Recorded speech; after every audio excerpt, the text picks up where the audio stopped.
I think this is a good time as any to transition to the screen here. Oh yeah, I was gonna say you don't need your camera on, but yeah. Uh let's get into some UA here. I'm joined by our one of the good rules lawyers from our games. Um Dietrich on the Wednesday campaigns. Yeah. Hey everybody. So let's get into this because I am so interested in the Moon Druid changes now. But I'm gonna read through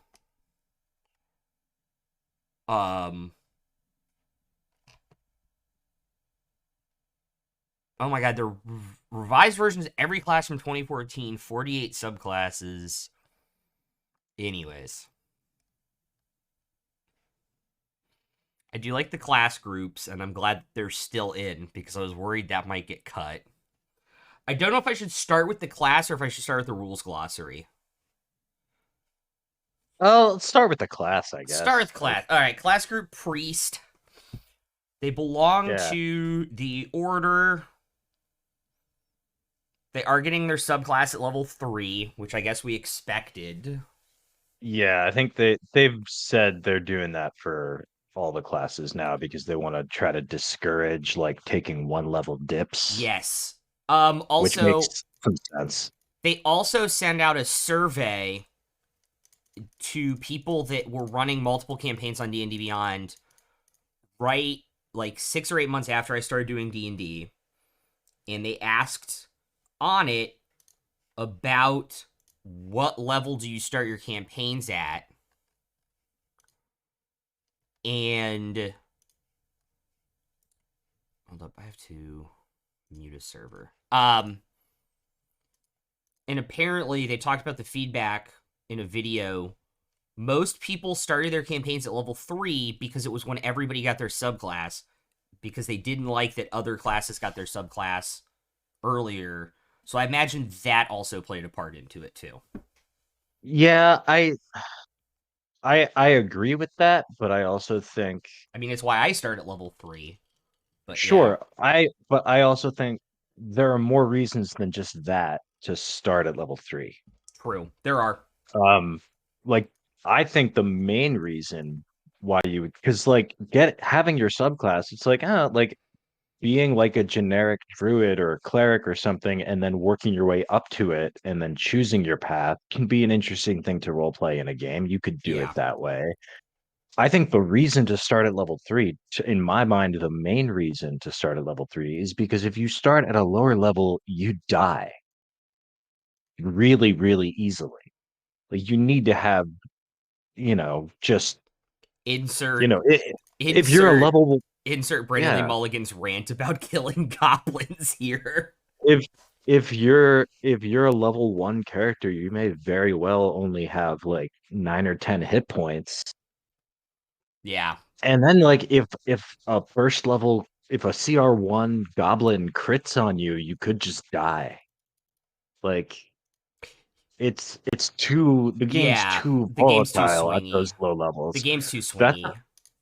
and that's a problem that I think like Pathfinder second edition does fix because you have more hit points to start the game with. But Yes. it's not something that we've seen in these UAs. That Yeah. problem with low level D&D seems to still persist. Yeah. Insert rant about just wizard schools would just be them taking children out with boxes of healing potions and going to a goblin cave. Right? Um, and secondarily, like I think people, the one thing that I saw a lot of within, this is before we get into Druid, because I'm sure I'll be upset and also feel really good about some Druid changes here in a second. Um, the one thing that's really funny to me is everybody was complaining, like, well, what if, you know, like, how would a cleric not have a subclass at level 1? Like, they're clearly becoming a cleric, like, they're clearly worshiping a god. And they try to, like, compare it to, for lack of a better word, like, Christianity and like people going to like seminary, and I'm like, people who go to seminary don't know what aspect of the church they're working in until they graduate. Which, if you're doing a milestone system, is clearly like level 2 or 3. Well, I mean, there's So I it's think a whole thing. It's a whole thing. most people who go to seminary know why they're going to seminary and what kind of clergy person they want to be, Yeah. but I they may not have the tools to actually do it yet. They need yes. to learn Yeah, I a also like lot. the idea. And I also like the idea of like a cleric going and like learning at like a seminary or at like a school, and then a god kind of finding them. Kind of like FCG right now on Critical Role, who didn't have a god until he was level 7. no. Also, I see a feature named Tiny Critter, and I am intrigued and terrified. Oh, oh dear. Let's get into this. Creating a druid. Hit points. There's still a D8. Cool. Saving throw proficiency is intelligence and wisdom. Is that It's the different? same. It's the No, same. that's the same. And Yeah. the skills are the same. Weapons are the same. Herbalism's the same. Light armor and shields. No longer metal, it looks like. Well, so it used to be light and medium and shields, but you can't wear metal armor, or you won't wear metal armor. And there was this huge debate has been raging. Like, does won't mean can't? Can I choose to wear metal armor if I want to? What if my DM allows it? And there was a push and a pull and back and forth. And it's one of those little minor topics that D&D YouTube can't stop fighting about. Yeah, I've And I'm just for that reason alone, I'm super glad to just see medium armor gone. removed. Yeah. I am of the rule set or the mindset that a druid circle that like sends druids out would not have those restrictions versus like the people that stay in the circle. That's always been like my idea Yeah. of it. Anyway, multi-classing in a I think this druid. is just from just a mechanics perspective, I think this is interesting because it's the first time that we've seen shield proficiency decoupled from medium armor proficiency. In in I fifth think we're getting edition, shield. I think we're getting shield variants, to be honest. sure, but in fifth edition, medium armor proficiency basically is shield proficiency. I think there's only one way in the entire system to get one without the other. And so this is Okay. a pretty big First of departure from all, that. I just read But this while you were talking. I love this change. This is which one? incredible. Channel nature. They're basically getting Yeah, channel divinity, and wild shape is their is base one of state. them. Yeah. Yeah. And And the and other you're thing I really gaining love about this, if one use well, when you the other finish a thing I short rest, one when you finish both when you finish a long rest.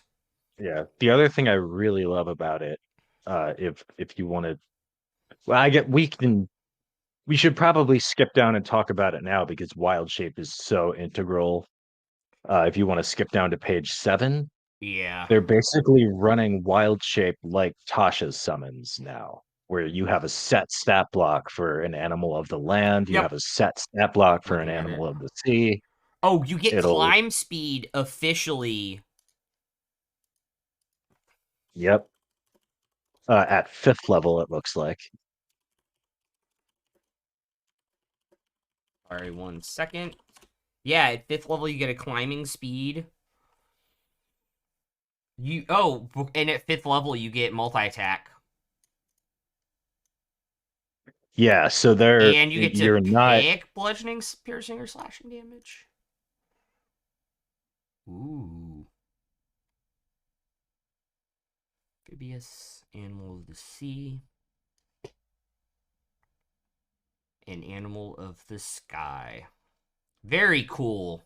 yeah, so it looks like to start with, you only know animal of the land. but I think you will get the other two Correct. You start later knowing one on. form animal of the land, which is detailed in Wild Shapes section later. But yeah, it does seem like gone are the days when you have to scour through hundreds of different entries in the monster manual to I'm find what honestly you might want glad to this is wild shape into. I am honestly glad this is gone. I have in the Dark Souls campaign, which is not streamed and was literally a rules test for the new Monday campaign, which is starting here shortly. Um, it was entire.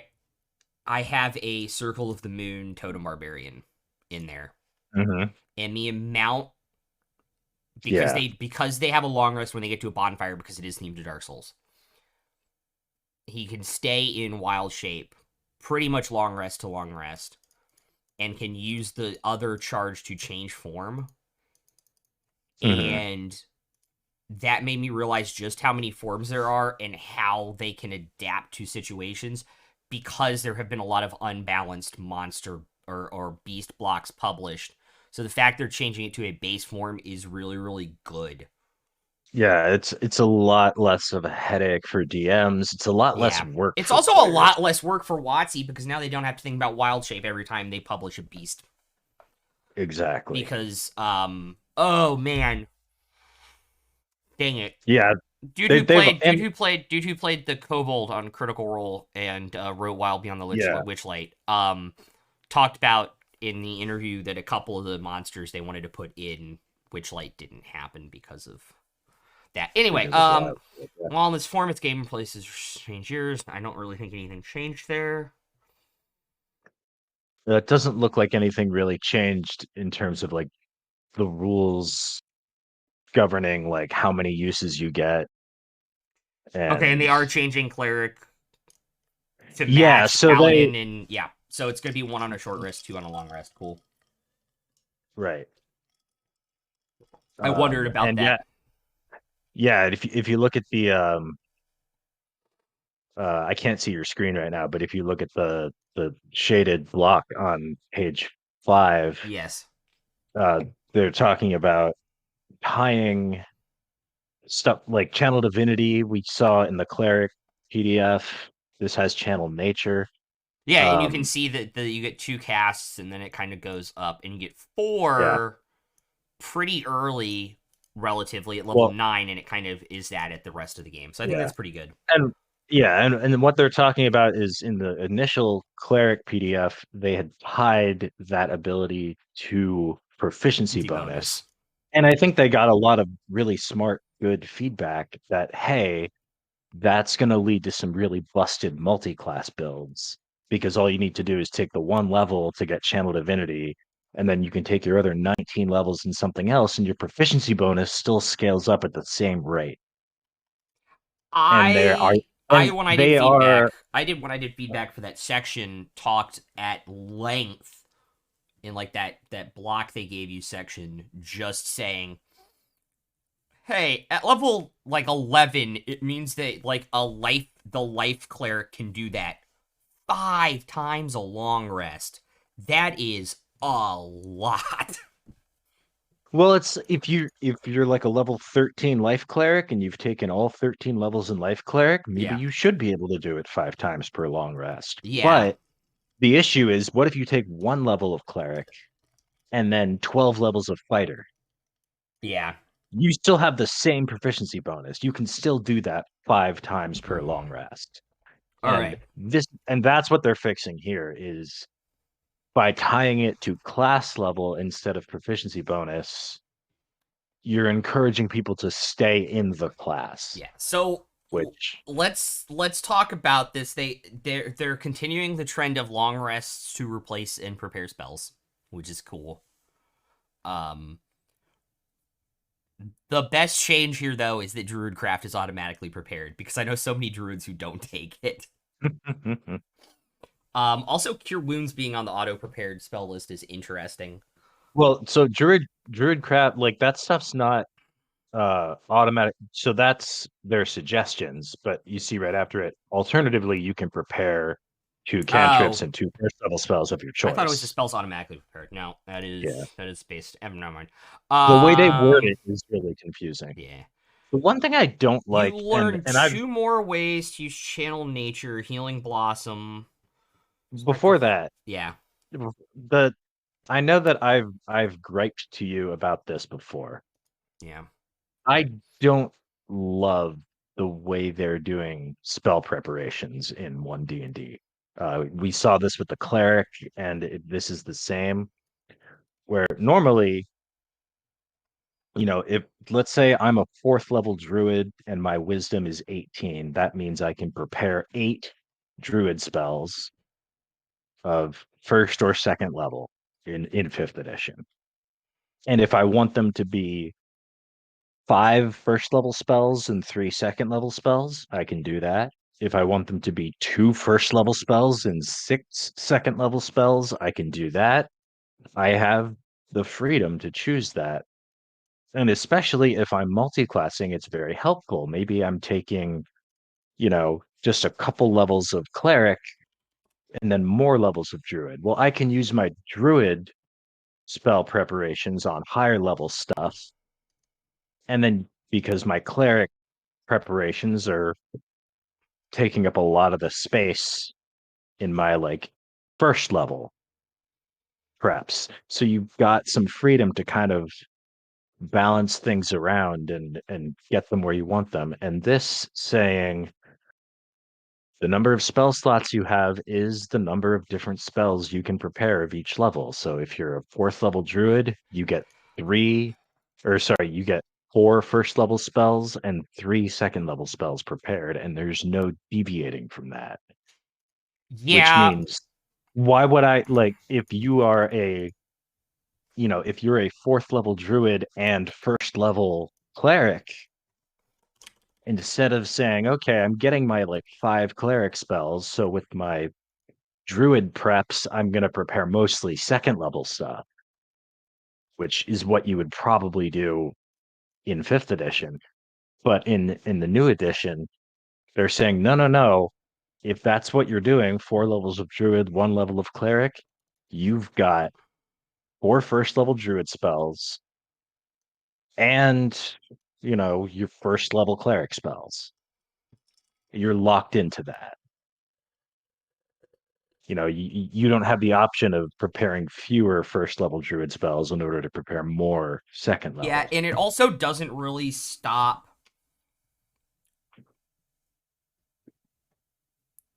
some of like the multi-classes, because some of the multi-class combos with spellcasters, you're just upcasting lower level spells anyway. Well, and I don't think they would do something like this specifically to discourage multi-classing. Like Yeah. this kind of thing isn't the reason you multi-class. It's just kind of a quality of life thing if you're doing it.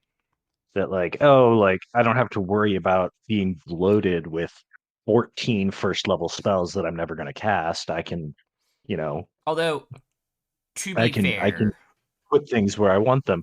I yeah. don't think they were necessarily considering multi-classing here at all. I think they're just thinking of let's make the rules simpler. Yeah. That like instead of having like, oh, you add your ability score plus your class level, and that's how many you can prepare. But you can do those at whatever levels you want of the stuff and those numbers are also different from your spell slots, and it does confuse new players. But they definitely, I think, at the expense of making things easier to understand and easier to grok for newer players, they definitely are taking some functionality away from the class for more experienced players, which is a totally legit decision to make. It's just, So, we talked about that I have watched the Kyle Brink interviews last night, hmm and they are taking this idea that 1D&D is going to be a living edition of Dungeons and Dragons very seriously. That 1D&D is it, and that they will update and modify the SRD and put out updated rule sets eventually. I think the reason they are simplifying it now is because they know in 4 or 5 years when sales dip, Yeah, they're going to need to put out an advanced version of the rules. possibly. I don't know. Which I mean, it makes like there are a lot of different ways to make the game simpler. Um, it, this was certainly yeah, one of them. It wouldn't have been like number one on my, it just seems on too my list of simplistic. things to But change. But yeah. okay, Anyway, Nature's Aid. Healing Blossom. 30 feet, spectral flower appears for a moment. You can roll a d4 equal to your wisdom modifier, add the hit points together. You assign the number of hit points that are restored to each of those creatures and deducting from the healing total. Okay, so I have an issue with that. Mm-hmm. Is that it doesn't scale as you level up. Yeah. I mean, you're gonna start out probably rolling 3d4, and then it'll be 4d4 and then 5d4, probably or by the time you hit 10th level, and then yeah, never scaling again for Yeah, the whole second half of your career. yeah. But Wisdom modifier d4s plus casting modifier, maybe? I don't know. But that it, well, I mean, the thing is, also them like getting to wisdom find modifier, familiar for a long rest is pretty freaking awesome. yeah, but and also like like some d4s of healing in a 30-foot or in a 10-foot radius. It's like, by the time you hit level 11, you're probably not really doing that anymore anyway. Yeah. Especially because that's a use of your channel nature. Okay. So you're doing that instead of wild shape, or you're doing that instead of find familiar. Okay. Might of the Land at level 5 unlocks climb speed and multi attack. You get a subclass feature at 6, aquatic form at 7, aerial form at 9. So that kind of stays the same from the original wild shape. Yeah, I think it was 8 in fifth edition. So whatever, it's a and yeah, in 5e, it's you get swim speeds at level 4 and flight at level 8. So this is now 7 and 9 instead of 4 and 8. So it's a little bit later. Yeah. Oh, yeah, But yeah, yeah. but I also think comparing the animal of the land, sea and sky stat blocks to published beasts in the monster manual is just apples and oranges kind of. Yeah, I Wild shape is wish. just going to be a lot different now. So, like, my one issue that I saw immediately when I looked at them earlier, and I guess now's a good time to scroll down at level 9, the average creature fly speed that druids typically used in when they could take forms that could fly was 60 feet, and it's 40 in Yeah, this. I am yeah. definitely going to be putting that down. 40-foot swim speed, fine. Yeah. Um, yeah, no, I mean, I have yet to play in a campaign where swim speed matters. I'm sure it'll happen at some point, but That is blatantly not true. oh, Yeah, because that yeah, that's true. Emrys's swim speed We had that saved one. you. Yeah. Yeah. Okay. Let me rephrase. I have yet to play a session of D&D where swim speed mattered on purpose. I was talking Because about when we he went out to only get your body. Oh yeah, yeah. Yeah. Okay. There was that. I was thinking of the teleporting mishap where we Mm-mm. ended up in the middle of the ocean. No, because that was pure accidental. I was talking about when he went out and got your Yeah. body. Okay, so swim speed does come up sometimes, guys. Once in a while. Because he picked a creature that had 60 feet versus 40 feet, which is average. And that is the only reason you got to the dock with 6 seconds left. Yeah. No, Tiny you're not Critter is wrong. amazing, and I love it. Oh. I love it. Okay, that's I don't know how useful that is, but that's just fun. Oh man, okay.